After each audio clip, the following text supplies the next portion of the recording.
Hey everybody, before we start this podcast episode, I wanted to let you know about our Patreon community. Patreon is a great way to support Black with No Cream financially. If you're enjoying these podcast episodes, we invite you to check it out. When you sign up, you get a bunch of amazing perks, such as our live streams that we do every single month, bonus Morning Roast podcast episodes are exclusive, Discord group chat, Q&A with our interview guest, instant access to our How to Charge a Client guide, merch discounts, and all of that, plus a shit ton of other stuff. So if you're interested in that, definitely sign up, jointhehomies.com or patreon.com/blackwindowcream, whatever you prefer. We'll see you there. And we are back with another Black with No Cream podcast, new episode every single Wednesday and Sunday. I'm your host, Ben Haggerty, aka Ben Real Verse World, with my sidekick, David Malave, coming to you live from Los Angeles, California. And today's topic is called 4 Tips for Concert Photographers. Let's get right into that motherfucking intro.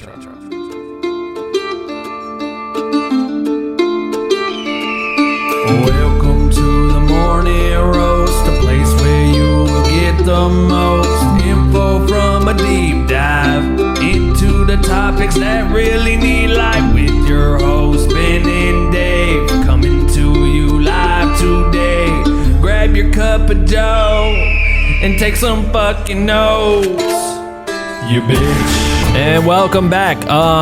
We wanted to suggest a video for you guys to check out if you haven't checked it out yet. On the Black with No Cream YouTube channel, we started a new series called In the Field, where we basically go in the field with different creators and kind of share an interesting aspect of what their life is like behind the scenes. And we wanted to suggest the In the Field episode with Levi Turner. He was a podcast guest, and we went behind the scenes with him on his tour with Joey Badass and made a really cool video that I think you guys will all really love. So definitely check that out. Make sure to subscribe to us on YouTube and turn on post notifications, all the bullshit you have to do to be alerted whenever we drop something. That would be great. If you're new to this, what is a morning roast? Dave, what's a morning roast? Morning roast is a deep dive into different creative topics. We talk on anything that has to do with creativity, and we just chop it up and ramble about shit for 30 minutes. We definitely do. So we're glad that you're here. We do these every single Wednesday, and on Sundays we do interviews. And what else is on this list? Stick around after the episode. We do an iTunes review of the week where we give away some fucking fire ass Black with No Cream stickers that you can't even buy in the merch store.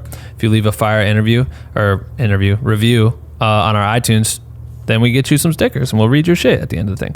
As well as we answer the question of the day in our Discord channel. So we're going to do that right after this fucking episode about 4 tips for concert photographers. I think that this is a great episode for us to start today because there's so many photographers that are in the community that really target shooting shows. Mm-hmm. There's plenty of other photographers that do a lot of different styles of shooting, but when it comes to shooting concerts, I think there's a few different tips that you outline that I think are great topics to talk about. But there's a few things that I think everyone should know, whether you're going to shoot a show with literally like 8 people all the way to 80,000 people, right? All these rules or these tips kind of go in line with any type of show when it comes to shooting concert photography, right? Yeah. Cool. All right, let's start with number 1. What's number 1? Number 1 is get the set list and know the set list, which super crucial. Which I think, it's easy to say. Not everyone can do this, but if you can, I feel like you can at least try to get it, regardless because if you're shooting for the venue, or if you're shooting for the artist, you should have the set list. If you're shooting for the venue, you could probably ask a production manager or promotion manager, whoever is working on stage, to get you. They should have a set list from the artist, or the people working in front of house. And then if you're able to do research, if you don't know the artist and you do research at the beginning, before you go in, you should be familiar with their songs, and this is going to help for a lot of reasons. Totally. Or more importantly, like I've definitely shot artists that I even know, and sometimes they do renditions of records, so you kind of don't expect certain parts of a song to happen or whatever, so you might not be familiar with their music. But the main thing that you're looking for when you get a set list is you're understanding their run of show and certain moments that will happen. Like maybe there's a break where there's a section, the whole set, where they take like a 5-minute break and they have a video that's playing during that, and you could use that time to get from one part of the venue to the next. Or maybe they show you where the pyro hits are going to be, or maybe they have CO2 that are going to blast off during certain songs. An example of this is when we went to shoot that K-pop group, NCT 127.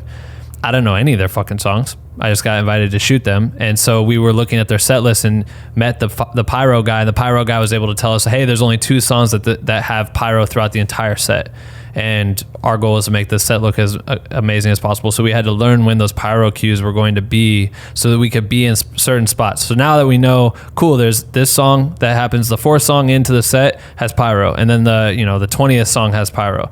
We kind of knew maybe on the first set of pyro, we get a shot from the stage point of view with pyro so we could see fire in the crowd. And then on the last pyro hit, we get a shot up in the front where we can see the artist with the pyro and we shoot it in slow motion and it's from this angle and this angle. So it was like we strategized based on that note so that we knew where to be, because the worst part is if a pyro hit's going to happen and you're at the top of a stadium or you're outside for some reason, wherever you're at, and you miss that pyro cue, you're losing shots. So having that set list, whether you know the songs or not, it's like trying to identify key moments in the set is so important. And you had Levi Turner on here too, which is a solid note. You should dive into that real quick. Right. How he used it. Just piggybacking off the NCT thing, another thing that I think was helpful in that, we don't know any of their songs, but obviously we did our research. So we knew like their 6 best ones, right? So in the set list, if I know like Simon Says is the 6th song and I know what that sounds like, so when Simon Says happen, I'm like, I can go on the set list and be like, okay, cool, we're like somewhere in this area, which helps a ton. Another thing, when we asked the pyro guy and one of the people working with the artists, is I remember asking them like, what was the energy of the show like and how does it progress? And they told us the first 5 songs are high energy, super, they come out from flame, and then and we knew from rehearsals obviously, but they told us then after they start singing on microphones, they sit down. It's and so really chill. We knew that at the beginning we had to make sure that was all the energy we were gonna get. So we needed to get everything that was hyphy. We needed to get all the pyro, all the moving shots of them dancing. And when we got to the slow part, we could kind of take a break and reassess and kind of like get some more slow cinematic stuff. Yeah. And so that helps. I think a lot of what happens, what has to do with concert photography is like, it's almost, I consider it like a sport, because you can plan as much as you want, but the show happens and it's almost instinctual, like where you are and where you're going to be. And that's part of the skill of it, I feel like, is being in the right places at the right time and knowing what's happening. And the more prepared you can be with knowing the set list, knowing their music beforehand, is going to help you kind of have that spidey sense and move and be in places you're supposed to be to get the best shots. Because I feel like you could be like, something crazy could happen, but if you're in the wrong spot, you're not going to get the shot. And that's what you need. You need to have those moments where like, damn, you were right here when the confetti went off. Right. You were right here when he stage dove in the crowd. And like, some of that's luck, but you can help yourself, I feel like. And I think so. We talked about it, and you see it in Levi's episode, the In the Field episode we were talking about earlier. You'll be able to see him kind of stage plot out in the venue that he was at. We were doing another In the Field episode, which should drop a week from now, with Danilo. He is Chainsmokers photographer, and so we went with him. Nikos went and shot with him in Chicago, and shows how he plans. He knows, he's been on tour, so he's an artist he's a creator that's with the artist, right?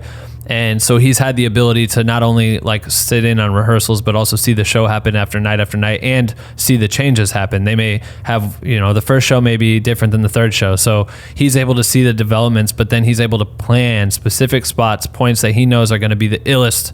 This is going to be better than this spot. All right, cool. Let's cover that shit. After he's got that covered for one show, maybe now on the next time that same pyro hit goes off, he'll be in a different location that he thinks will also be ill. So he's kind of hitting his checklist and getting a range of different angles and all this shit. So planning it out is so strategic. And another way like that we would do on tour was I had it on my laminate before. I like remember I printed off and made a sticky of like my tour with Q. I had like the show set list on my laminate, but we also would put it on our phones too, and we would change, because on Beyonce and Jay-Z's thing, it's constantly changing, right? Like maybe we'll add a song, or we'll remove this, or we'll get rid of this.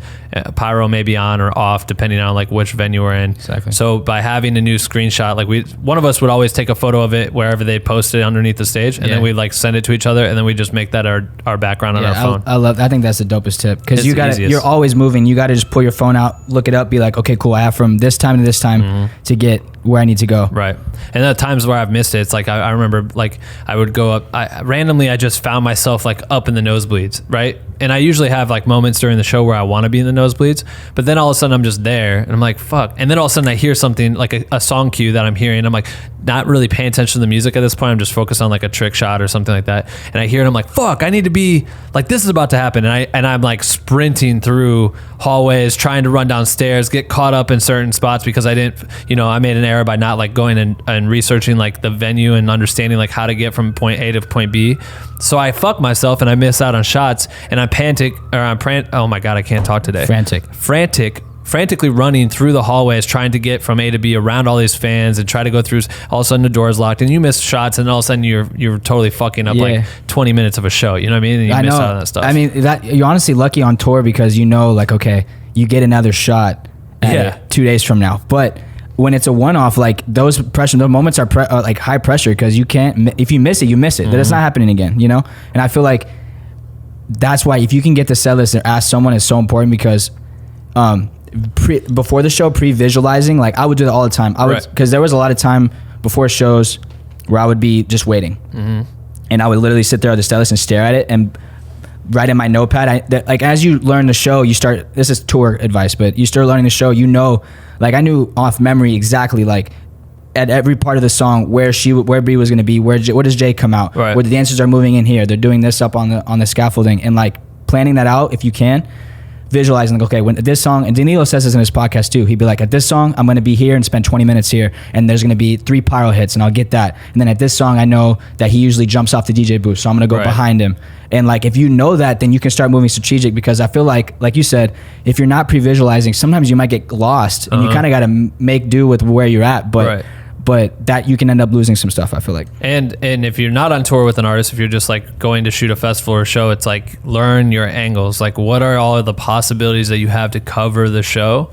And then understand like, all right, there's no pyro, this is a small show, but you have the same issue. Like if there's a moment where the song's going to be hyped as fuck and you know this artist or whatever, they're headlining the show in your local city or whatever. So when they play blah blah blah song, when fucking Lil Nas X plays Old Town Road, and you're not really familiar with his other records, for a fact when Old Town Road goes off, it's going to be insane. What's the best angle I could possibly get for when that happens? And then how could I try to learn around what time that's going to happen so I don't catch myself in the back of the venue getting like a cool wide shot and all of a sudden that song goes off and I'm trying to fight my way to the front, but so is everyone else because they want to sing this song or crowd surf or whatever the fuck, and you can't get there. You just can't get onto the stage and you miss the most crucial moment of his set, so thinking outside of the box that way is going to be key. Definitely use the screensaver thing. If you can print it out, whatever you got to do to make sure you have that set list on you is always mad crucial. Or just try to like talk to people, talk to the crew, talk to whoever you can that's going to give you inside looks on like key moments, because chances are if you're shooting a show that's touring to you and it's coming through your city, meet the crew. Try to meet whoever the fuck you can that's not from the same town as you, because they've been paying attention to the show over and over and over again, and they want to help people get cool access to shit. Yeah. So they'll be, oh, you trust me, dude. When I do this thing with the lights, in 4 minutes into the set, you want to see that from right fucking here, because I made it for that person that's standing right here. Yeah. So if your camera's there, you're gonna get the illest shot. And just by having a conversation with the engineer, the lighting operator, front of house guy, I honestly feel like that could be a good tip. Like, if you're friendly and you walk up to the cool ass dudes that are in front of house that just love what they do and they love lights, and you just chop it up, hey, I'm shooting here for the house or whatever, I'm shooting blah blah blah, like, just could you have any information about the set? That'd be awesome. I guarantee one of them would be like, they got the set list printed on the shit. We're low key, you could just zoom in on your iPhone, take a photo of it. Honestly, like, however you gotta get it memorized, and but they're happy to talk. Like, they all are bored as shit. No one knows who they are. So like when someone comes up to them, be like, hey, you're on tour with blah blah blah, right? Yes, I am. Make sure you get that person. Don't get the house guy that's just pre-programming some bullshit lights just because he's got to be there, exactly, or her, whatever. You just want to make sure you find the right crew member that could give you some inside access. But cool. All right, what's number two? Number two is, man, this is gonna be a fire episode. Number two, coffee beans in my fucking take teeth. Your photos out of the element performance. And we got this one. I'm crediting RavieB for this because she talked about this in her podcast interview that we did with her. Yep. And I think this is dope because I feel like all the concert photographers you look up to, like a Greg Noire, like a Raven, or like Andrew on our tour, any of these people you really look up to that are super dope, it's it's like the reason why they're so tight is not because they're just getting the shots they're getting are so much better than everyone else's when people are just performing and they have their mics, is they're getting these like frameable like moments that no one else has, right? And that's like what sets you apart is not only the selection of those moments, but really capturing them and like setting yourself apart, right? And I feel like people can get stuck into the lane of just like, cool, I'm gonna get the mic shot, or I'm gonna get like, you know, behind them, get the big crowd, or just like whatever. And I feel like if you go into the show thinking like, how can I get, what photos can I get that can really make me stand out? Or especially if you're trying to get in with these artists, like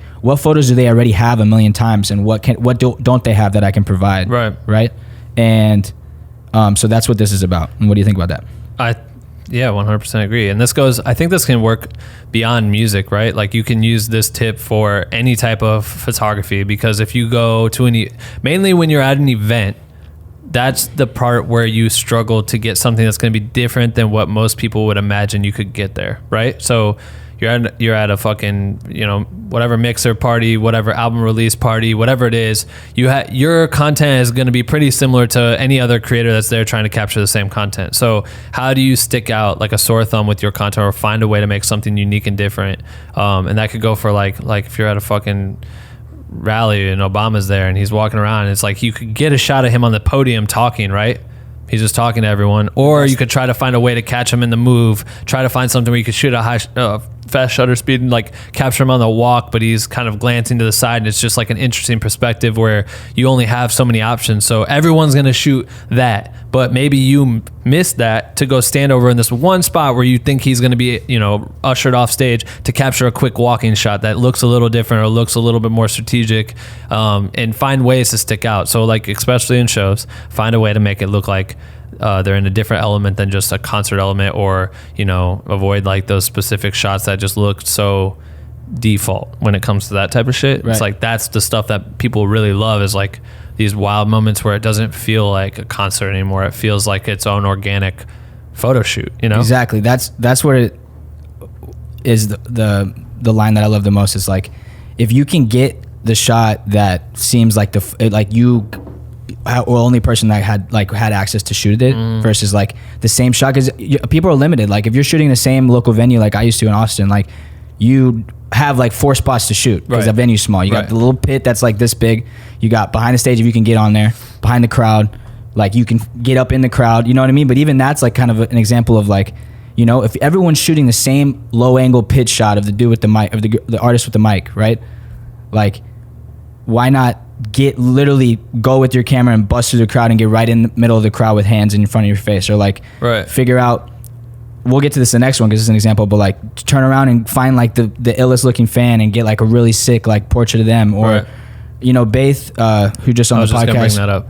She, you know, she's shooting festivals, and of course, like, you know, when you're shooting so many different artists, you have so much variety, and the stage is so massive, you can get different angles. But also, like, she talked about how she would just, you know, find her way backstage and literally ask the artist, hey, can I have you pose here and like take a portrait of you, or blah blah blah. And that's how she gets these moments that she's like able to print that look like it was literally a portrait photo shoot, but she was just taking it backstage, you know? Which is hard to get that access. So that's one thing, is being able, tip 2 works if you have access to be able to get them to like grab a shot of them, post it up like right before they go on set or whatever it is, and you find you got the only shot of them posing to you with a different backdrop than everyone else when you're there. But the struggle is like finding a way to create new types of angles or new ways that you can make it look a little different than what everyone else is. Think about it. If you're in the pit and you're shooting low to high, and then I stand next to you and I throw a monopod up and I'm able to extend over and get a shot that's like head to head, you know what I mean? Like directly level with the artist. My shots are going to look different than your shots. 100%. Your shots are going to look like everyone else's. Right. I'm not saying, and this is probably going to become a problem soon, is that everyone's going to be getting monopods banned because it's just a bunch of fucking selfie sticks up in the air and it's going to be a problem. But like, you can find strategic ways, or the people that go out and get the shots with 360 cameras on a high ass monopod that you showed me the other day. Yeah, that shit was sick. People in the back, even back in the day, what was what's the stick, the monopod that's like super tall? The photo mask. Like that dude using that shit. It's like going all the way in the back and finding a way. It's not distracting. That's how he separated himself. Right. Because like he's touring with and his shots gonna look the same, but he's like, you know what? He's getting these 200 feet, like fucking 50 feet, 40, whatever. like stage level 12 millimeter massive photos that Right. everyone's like, how do you get this? Is this a drone? Right, You it know had what to I have mean? been a drone before, but Right. it's not. And it's funny. It's like it would have been easier just to get it with a drone, but you had to hold this fucking tallest pole. Regardless, it's just finding ways to create another level to your shit. You know what I mean? Like, I feel like that's what everyone in content is doing now. It's like, how do I make this better? Oh, I'm gonna make like, how do I make slideshows cool? Well, now I'm gonna create my own backdrop that can go across 4 slides, and I'm gonna manipulate video and this, and then you have like Levi Turner style. You know what I mean? But he just took it from people just posting 4 photos sliding to here's 15 photos in a slide of 4s and making this shit stick out. You know, you have to find ways to creatively level up every time. That's going to make you stick outside of everybody else. But I think that's like try to get the element of like taking them out of the performance or finding a new interesting Well, yeah, angle is because super key. we got into this because Greg Noire, who's obviously everyone knows he's ill, he had an article one time and he talked about his strategy, and he would always say like for the first 3 songs he would really focus on trying to like visualize as if he was shooting a one-on-one photo shoot with the artist, and he would start off really tight with long lens, because he's like, they come out early, they're not sweaty yet, that's when they have the most energy, and I want to get the emotion that they're putting out to the audience at the beginning. Right. And then he would move wider as the show went on. And that's the strategy of like, at the beginning it's like, and Raven talked about this too, is like you can choose the photo with the mic where they're rapping, or you can choose a photo with the mic down, and they're like, you see that emotion, like that Kanye photo she showed us, like Even like I'm trying to think of an example, like SZA when she performed at Coachella and I was there. I think I might have told the story how I only had like my one lens, 16-35, but every photographer that was in the pit there was shuffling back and forth with her. She moved to stage left, they were going stage left. I knew I wanted one specific shot, and I knew exactly how I wanted it to look, and I just posted up and waited in the center. And first everyone was there, so I couldn't get to the center, and I had to be in the center because I had to get as close as possible with that lens I had. And then everyone moved, and I took that spot, and then they just kept moving back and forth, and I just waited, and I got one shot that worked really well, you know, something that TDE would repost. And that shit was dope. And then all of a sudden she brings out a special guest, and they're moving all over the stage, and I knew I wanted one specific angle, and I knew they would come to it. So I stayed there and I posted up and I waited for them to come to me, versus me like frantically running back and forth trying to figure out when I need any moment I can get. Like I just need to shoot 400 shots and hopefully one's fired. No, I waited and I got maybe like 30 shots from one angle in a 20-second span. You know what I mean? Like that was it. Let me get 30 shots and see if I can get one that looks fire. And I did. You know what I mean? So I feel like that's important, because like back when you said, like when you're talking about if it was Old Town Road, just a obvious example, it's like if you know that song's coming, like stay there and because that's going to be the money shot, because you know you're going to get lost and you're going to regret it. And I feel like that franticness can happen with photography, because like songs can be passing you and you're like, fuck, I haven't got anything dope. And one thing I've definitely learned as a bonus tip is like always keep your head down. Like for me, it was like even when you're touring with like, and you've done the show 20 times, like there'll be shows where you're like 10 songs in and you're like, I haven't gotten shit that's good today. And you could either give up in that moment and start just like pouting, or you could just be like, keep your head down and keep like trust what you're doing and keep moving. And every time I've done that, I end up with some of my favorite shots at the end, because it's like it's so overwhelming and there's so much pressure, and you get in that framework where you're like, oh, I don't know where to be, I just need to like starts firing, or you just like trying to figure out where to be and you're all in the wrong places. But like there's so many more moments to happen, and if you keep your head down and keep moving, then and don't think quantity. Fuck, it's not like I need to have all this shit covered and I need the best shots of it's like just focus on getting a few of your best moments and then move forward. You know what I mean? Like that's all it is. I also think like if you think of like Zoe Rain and how she was touring with Macklemore, and you have to strategize what's the illest moment of the set, probably when this motherfucker jumps down into the pit and gets up on the barrier, and then he goes out and levitates above the crowd because they all hold him, and he performs like an entire song that way. You know what I mean? He didn't always do that, and then when he started doing it, it was like, oh shit. So now you have to strategize, like, how do I make this look the most epic as I can? Like, how can I make this shit look so insane?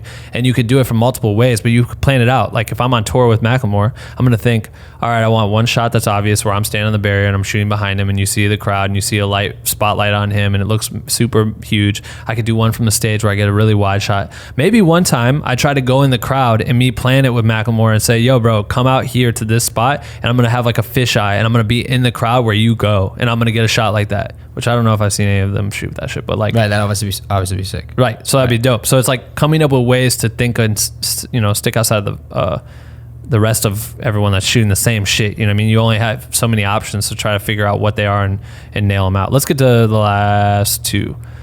Can you read this one? Yeah, because this goes off what I just said. Tip number 3 is get off stage. I don't know why I cannot fucking talk today. This is amazing. This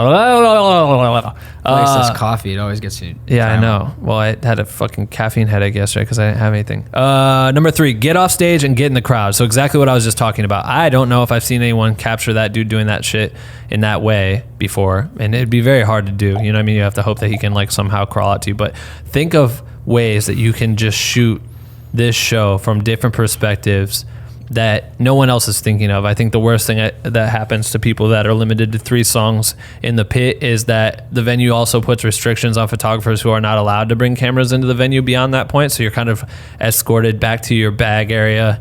You're supposed to drop your camera off and then you're kind of like shut down, you know? And there are some rules. You're not allowed to shoot artists beyond that point, and you just have to face it because the bigger the artist gets, the more PR there is, and you may get in trouble for shooting them in general. If you were to go shoot someone, you know, Lady Gaga or whoever, and they say, I only am allowing these photographers to shoot me in the pit for the first 3 songs, and after that it's over with.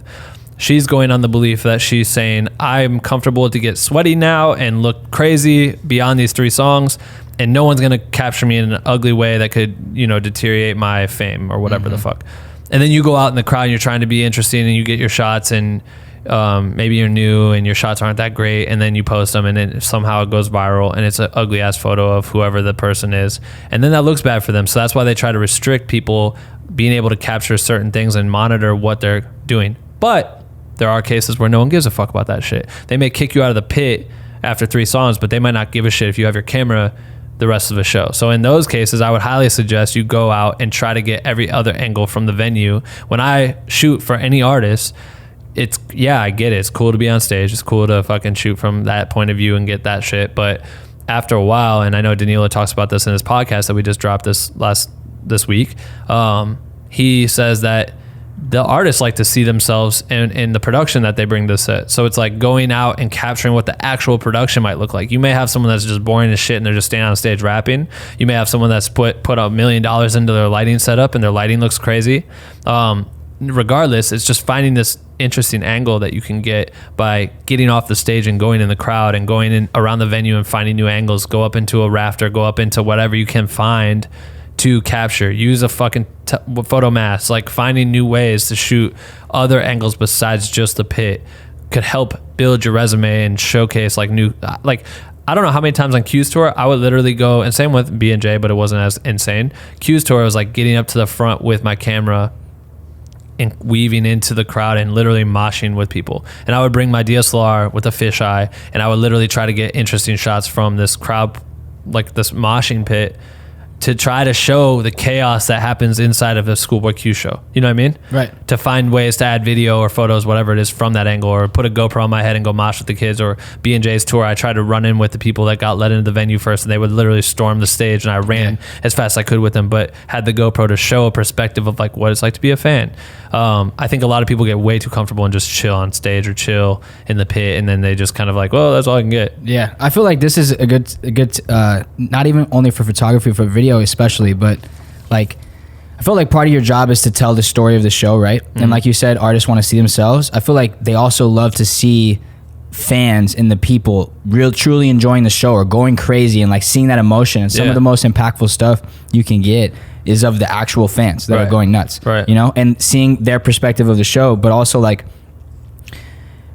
I know that I always want to tell us, you want to tell a story. If you're only one shooting for artists, if you're shooting for a publication, or if you're shooting for the venue, whatever, I feel like it's a good practice to try to tell a story with your photos or your video especially, right? So it's like, if you're shooting your photos and every single photo is of the stage or of the artist, it's like, cool, but like, what actually happened, right? Versus having an album that has really sick fan shots of them going crazy, like, for the perspective of the fans. You have the wide above venue shot. You have the behind the, you know, a fan crying because they can't believe they're seeing their favorite artist play tonight. Right. You know, a pair of tickets from the show, something that puts a timestamp on it, like textures of a concert. Like, what is a concert? Like, someone had to get there, someone had to build out a stage. If you have access to get in early, like maybe you could show production happening, the whatever being built. Maybe you see the marquee or whatever, like with the name on the shit, like finding cool ways to shoot that shit. It's like those things are just as interesting, if not more interesting, than seeing the artist. Because the problem with seeing an artist that's on tour or at a festival run is that their shit looks exactly the same every time. So not only are you shooting them doing the same thing every night, at whatever your venue capacity is, all of them are getting the same exact content as you. You know what I mean? Mm-hmm. Like, they have cell phones. My iPhone X Pro 11 thing is fire shit. 11 thing is so fire that my photos are going to look pretty good to show what it's like for, you know, whoever performing with pyro or whatever. So yeah, your shit might look a little bit better. Yeah, your shit might be the thing that the artist posts, but after a while you're shooting the same show. So now what can you do to try to bring out other elements of what a show is? You know what I mean? Run around outside with the fans before a show and just showing like people waiting in line, and show people like in the rain with umbrellas waiting for a show. Like, that's fucking crazy that people will sit in line for 8 hours, 10 hours, sometimes a day or 2 days waiting for a show to start. You know what I mean? Like, documenting that is an interesting way to build your clout and build like showcase that you can really document as a photographer, a videographer, whatever. Document what happened that day. That's key as fuck, because you're right, then it's just a show, right? Like, it's just like, what's the story behind it, or what? Right. But all the elements that you can capture, I think, just like add more depth to what you're providing, I think, and that's how you separate yourself. Totally. So then number 4 is, this goes back to kind of what we were saying earlier with like how you could get the advantage for the set list, like from, right, definitely. I think all of this has to do with all of this has to do with, it's all a common theme of separating yourself, giving yourself an advantage in limited space with limited time. Right. You know what I mean? And we all love to do this, but there's a million people doing what we want to do, right? So how do you elevate? It's by being different than everyone else, not doing the same shit everyone else is doing things that are different. Number 4 is be friendly to security and introduce yourself to staff, which is like not a flashy tip, but it's super fucking key, I think. Well, and I've seen so many people walk around like they own the place, right? Like, when you walk around like you own the place, it can kind of allow you to bypass certain things because people just assume you're supposed to be where you're supposed to be. Totally fuck with that shit. Like, I fuck with that shit 100%. Yeah. If you think you can get down onto the field for the fucking, I don't know, NBA championships or something, and you just walk like you have fucking power and shit, cool. You might get slide in. I know people have done that shit. But I think also there's a respect thing. Like, if you are, getting into a venue, the first thing you should do is try to meet everybody. Like we said earlier, you could have access to like the front of house people, all this shit. Hey, what's up? I'm a local person. I would love to someday tour with an artist. Like, I would love to, shoot the shot of the show. Any tips you could give me on like the best moments to be saying stuff like that is super key. Being able to go and meet, if you're around the artist at some point, become friends with the security. Try to be very nice to security. Let them know you're not a weirdo. You're not a threat. You know what I mean? You're not going to shoot some inappropriate shit or try to capture stuff on the fly, or don't be on your fucking phone.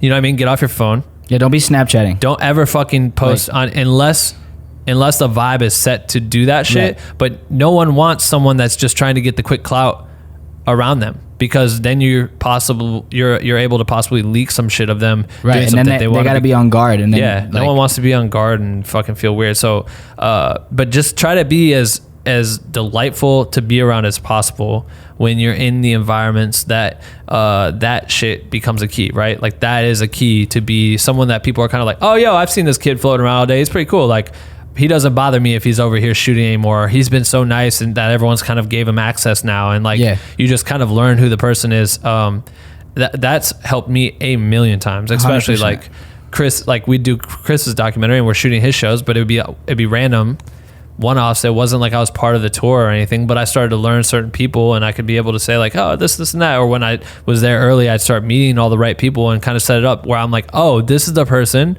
that guards the entrance to the pit, right? And I don't have the right, bands and all this shit, because it's one day and we got our access, but you know how people are. No matter what access you have, people will fuck with you. And it's just like, I'm going to at least try to meet these 3 people. One good instance of this, which is crazy, to think about, who is RTM? Marlon? No. RTM on tour? Who am I thinking of right now? Sylvia? No. Gucci? No. Then there's the last one. There's only 3, so I got 2 of them. Damn, I can't even think of who it was. Oh my God. It doesn't matter. This is a bad story anyway. But there was a case where one time I was shooting a show, I met someone at B's camp. I can't even think of who it was, right? This is at Coachella when I was with Kendrick. So I met that person and I was shooting for Dot, and I'm his only guy with Parsons, right? Mm-hmm. So we have 2 all access passes at somewhere over there that were just for us. All access, everything I have access to, right? And I'm in the pit and I go back and I'm trying to stand up on the riser thing, that the barricade, and I stood up there to get a shot, and this dude pulls me down, and then I'm like kind of arguing with him like, this is what it is. He's like, nah, you have to have a green band to stand up a foot on this thing. And I was like, this is crazy. And then they got into it with me, right? So at that point I was like, fuck this spot, I'm going to this spot, because Kendrick did this thing where he left the main stage and they ushered him quietly through the crowd somehow into this thing that rose up in between everybody. Were you there for that? Yeah, but I was watching as a fan. You know what I'm talking about? Mm-hmm. Like there was like a cage that he was in. So at one point they put the black blanket over him and they hauled him over there. I knew he was going to be there, so I rushed over to that spot, and security was crazy at this point because the artist is there. Right. So this dude starts yanking me out of there, and I'm arguing with him like, I need to shoot this. There's only like 3 songs that he's here. I need to get this fucking shot, or I'm gonna I need to get the shot. And as he's arguing with me, one of B's people, like I had met him early at Kendrick's house and became cool with him there for like a second, and then he like vouched for me, and I don't know how they believed him or whatever. Like, yeah, no, he's good. He's supposed to be here, but he was in such a VIP spot that it was like, all right, well, these are the people, and that shit saved my shot. Right. I got the shot because of that. I was literally this dude was 3 times bigger than me. You know what I mean? I'm getting pushed out, and that guy saved me because I built the relationship on the fly to be able to say, oh, it was Alan. That's who it was. I was like, dude, who the fuck was this? I would know it wasn't Marlon. Alan. And Alan was just at Kendrick's house, and then that shit happened. I was like, that saved me from getting kicked out of the pit, and that just goes to show me saying what's up, being nice, cool, whatever. I didn't plan on him seeing him again that night. Right. Well, what do you think it would have helped you if you knew you were going to get that shot, and then before the show you went and found the security around that cage area and would have said, hey, so I'm like, totally. So I introduce myself, I'm Ben Haggerty, blah, blah, blah. Totally, but you can only go so far at festivals. I'm saying, but like, we're trying to give them tips. Totally. Do you think that would be a good move? My tip is what I'm saying to you is that when you're around people and whatever your environment is, you never know who's going to play a part in that. You can try to introduce yourself to all the security possible, but these security just came from a fucking whoever else was performing at the other main stage and got shifted over because Kendrick shit was so cracking that, well, by the time they're halfway through the set, a whole new flux of, you know what I mean? Like, so at festivals, the tip would be there's certain guys that are in charge and girls that are in charge of districts of security, right? Like, there's a red shirt guy that may be in charge of this flock of 9 yellow shirt guys, and that's the person you want to try to meet. So yeah, it would be better if you can walk around and try to talk to everyone there. It's super key, but like I said, like, yeah, so obviously much shit it's shifts. unfeasible, but I think like the whole moral of it is the idea like if you're able to create some type of human connection with the people that are going to be against you during the show, and they know, hey, this person's nice, he's introduced me already, because I can't tell you, that's happened to me too, but like I've had security guards that you're not supposed to be standing up on the barricade, but me and him had a cool conversation when I was just chilling in the pit before show, and we hit it off, and he lets me up, like, you're fine, like, right. But no one else can. Right. It's because instead of him pulling me down and me being mad at him because he's just doing his job, you know what I mean?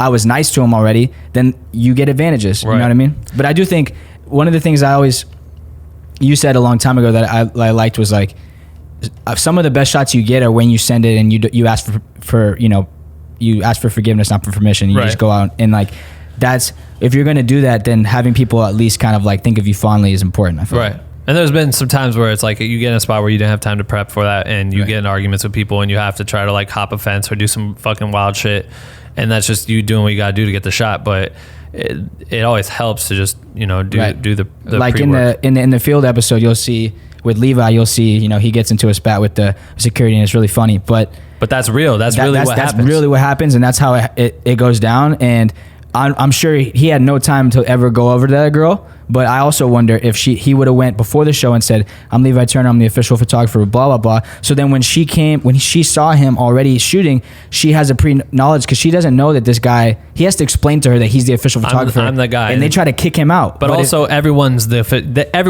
that person. Well, you know what I mean? So regardless, that's how you secure the bag is by having prefaced it before. Regardless, if she would have known kind of, and he was nice to her and she would have known she had a good friendly conversation with this guy and he's already confirmed to her that he's this, then maybe that conversation would have went a little differently. Right. But either way, go watch it because it's funny. Totally. Well, and it's just the reality. So, but this is a good way to get around that because Levi may have talked to everyone he could, and that chick may just not have been there until right before the show started. Or it's the other dude, and he's like, no, I'm in charge. That girl does this and I'm telling you can't be here, and then you're fucked. So regardless, you're probably still gonna be fucked. But exactly, just be nice. All right, cool. That's it for this episode.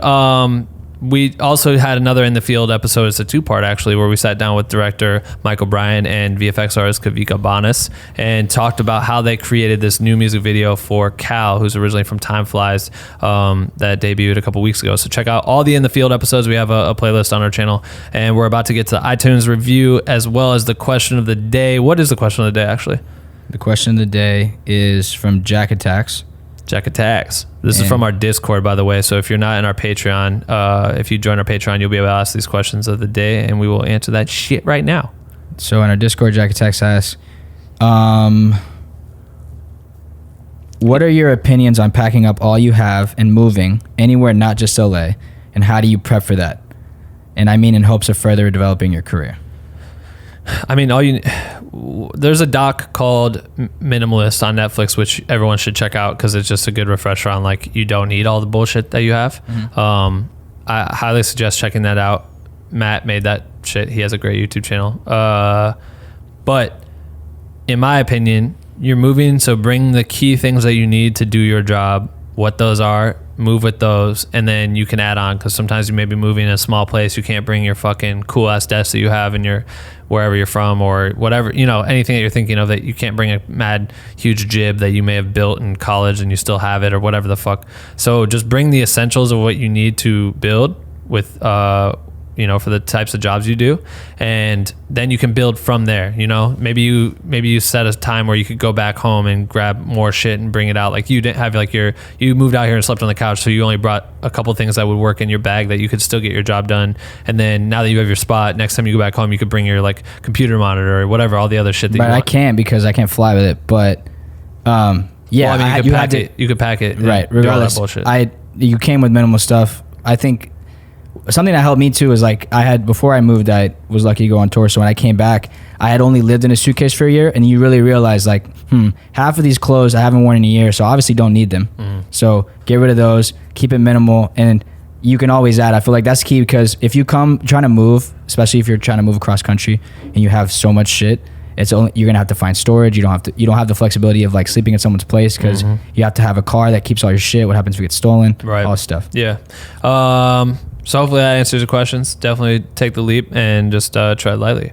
Let's go. This is the iTunes review of the week. If you leave an iTunes review for us, you have a chance to get some of these Black and No Cream stickers that we don't have in the store anymore. So we'll ship those out to you if you do this. So this one goes out to Make Yours Known. That's his or her Instagram channel, and they said 5 stars. They said, listen to Black with No Cream is like having a mentor in your pocket. The information provided is priceless. If I'm ever in a creative rut, listening to this helps me feel inspired and reignites the fire to create dope content. Besides giving pointers, tips, and tricks, these guys interview people heavily involved in the scene that many photographers, videographers look up to. If you're if you're looking to learn, listen to content, be entertained, and have a leg up in your career, Black with No Cream is a podcast to listen to.